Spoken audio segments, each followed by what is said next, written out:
Ketika kita mendengar tentang niat, yang ada di dalam pikiran kita adalah apa sih sebenarnya arti dari niat itu sendiri?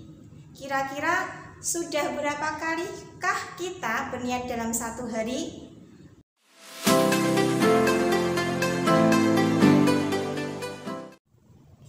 Assalamualaikum warahmatullahi wabarakatuh. Bagaimana kabarnya anak-anakku? Sehat ya? Semoga kita selalu diberikan kesehatan oleh Allah Subhanahu wa Ta'ala dan dimudahkan segala urusan kita termasuk dalam thalabul ilmi. Amin Allahumma amin. Sebelum ke inti pembelajarannya, saya akan menyampaikan terkait dengan manfaat mengapa kalian harus mengetahui pentingnya kita berniat. Salah satunya adalah menjadikan suatu amalan atau aktivitas yang kita lakukan bernilai pahala atau bernilai biasa. Bernilai pahala berarti menjadi investasi ketika kita di akhirat nanti, tapi kalau bernilai biasa itu hanya tujuan duniawi saja yang sifatnya adalah sementara. Adapun tujuan dari pembelajaran pada kali ini yaitu 1. Membaca dan memahami nazam yang berkaitan dengan niat. Yang kedua, mempraktikkan niat dalam kehidupan sehari-hari. Sebelum Bu Faiz menjelaskan terkait nadoman nomor 3 dan nomor 4, marilah kita baca bersama dulu nadoman terkait dengan niat ini. Bismillahirrahmanirrahim. La budda li talibi min niyati ay innamal a'malu bin niyati kam amalin minaduna bin niyati sahihatin soro minal akhirati. La budda ora kena ora li talibi kedue wong kang numprih ilmu min niyati saking niat ay innama tegese angin mestine al a'malu utawi sahe piro-piro amal biniyati kelawan niat. Untuk nadoman yang nomor 4, kam amalin piro-piro amal minaduna saking amal dunya biniyati kelawan sebab niat sahihatin kang bener soro dadi apa niat minal akhirati iku saking amal akhirat. Dari nadoman nomor 3 tadi yang sudah kita baca secara bersama-sama, bisa dijelaskan bahwa semua amalan yang kita lakukan harus disertai dengan niat, termasuk dalam hal menuntut ilmu. Karena apa? Karena sahnya amal itu tergantung dengan niat kita. Bu, bagaimana Bu kalau misalnya kita niatnya dalam hati, apakah itu sah? Ya, pada dasarnya itu sah. Karena apa? Karena pada dasarnya niat itu ada di dalam hati kita. Ketika kita sudah niat dalam hati, walaupun tidak dilafalkan secara lisan, tetap dianggap sah. Tergantung niat kita apakah niat ditujukan kepada Allah atau hanya untuk duniawi saja. Dari hal ini bisa dijelaskan bahwa niat itu penting untuk menyertai semua amalan yang kita lakukan, baik amalan yang bersifat duniawi atau berhubungan dengan makhluk hidup, sesama makhluk hidup, maupun amalan-amalan yang jelas berhubungan dengan beribadah kepada Allah, seperti misalnya sholat, haji, kemudian zakat, sedekah, dan lain sebagainya. Ketika kita sholat tanpa disertai dengan niat, tidak akan sah sholat kita. Sama hanya dengan haji, ketika kita tidak diniatkan untuk hajinya, tidak akan sah amalan haji kita. Seperti itu.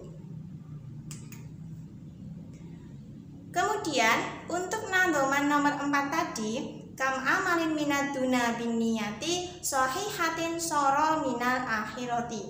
Artinya apa? Banyak amal yang kelihatannya amal dunia, karena niat yang benar akan menjadi amal akhirat. Dan sebaliknya, banyak amal yang kelihatannya amal akhirat, karena niat yang salah itu akan menjadi amal dunia. Di sini bisa diartikan bahwa setiap orang itu akan mendapatkan sesuai dengan apa yang diniatkan. Misalkan kita melakukan suatu amalan, niat kita sudah benar, maka amalan sesederhana apapun bisa menjadi pahala yang agung untuk kita.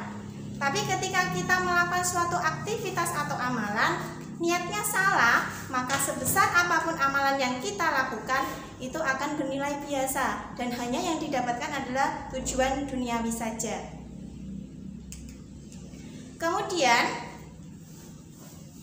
pertanyaannya adalah, niat yang seperti apakah yang dianggap benar, Bu? Oke, niat yang dianggap benar adalah niat yang memang dia tujukan hanya untuk kepada Allah Subhanahu wa Ta'ala, bukan untuk sesama makhluk hidup lainnya, apalagi hanya untuk kepentingan duniawi saja. Berarti kalau niatnya sudah benar, maka dia akan mendapatkan pahala. Tapi kalau niatnya salah, otomatis yang didapat hanya tujuan duniawi saja. Contohnya, misalkan di sini saya gambarkan makan. Makan itu adalah amalan dunia. Ketika misalkan si A makan, dia niatnya untuk memperoleh kekuatan untuk beribadah kepada Allah. Berarti memang makannya itu diniati untuk mendapat kekuatan agar ketika beribadah kepada Allah kita bisa berjalan dengan lancar. Maka yang didapatkan adalah kita mendapat pahala secara akhiratnya. Yang menjadi pertanyaannya adalah, apakah yang duniawinya tidak dapat? Dapat. Makanya ketika kita niatnya benar, yang didapat dua-duanya, dapat pahala di akhirat dan juga dapat yang duniawinya. Kalau makan kita niatnya salah, artinya hanya untuk mengisi perut kalian yang lapar, maka yang kalian dapatkan apa? Hanya perut kenyang saja. Kalian tidak akan mendapatkan pahala dari Allah Subhanahu wa Ta'ala. Yang kedua, contohnya adalah terkait dengan sedekah.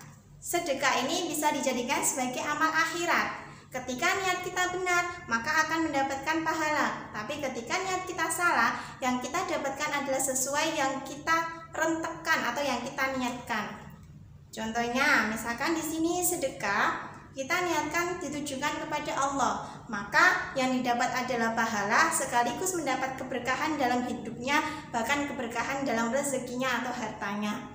Tapi jika kita niatnya adalah bersedekah untuk mendapatkan nama atau ketenaran, atau juga mendapatkan pujian dari sesama makhluk hidup, maka yang kita peroleh hanyalah pujian semata yang sifatnya adalah tidak kekal atau hanya sementara saja, dan itu tidak akan mendapatkan pahala yang merupakan adalah investasi di akhirat nanti.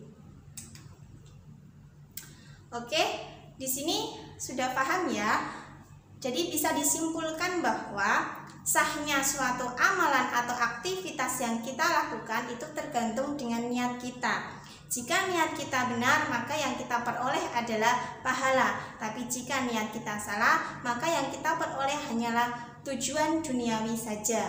Amal, ibarat kata Bu Faiz mengibaratkan amal kita itu ibarat jasad. Kalau niat itu ibarat nyawanya. Jadi kalau jasad tanpa ada nyawanya itu juga akan sia-sia saja.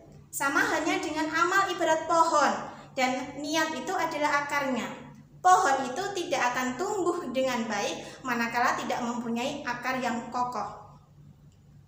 Jadi mulai sekarang kita bisa mempraktekkan, walaupun itu sulit, kita bisa mempraktekkan dalam kehidupan sehari-hari kita terkait dengan niat ini agar tidak terbuang dengan sia-sia, agar amalan kita bisa diterima oleh Allah dan mendapatkan pahala dari Allah. Saya akhiri. Assalamualaikum warahmatullahi wabarakatuh.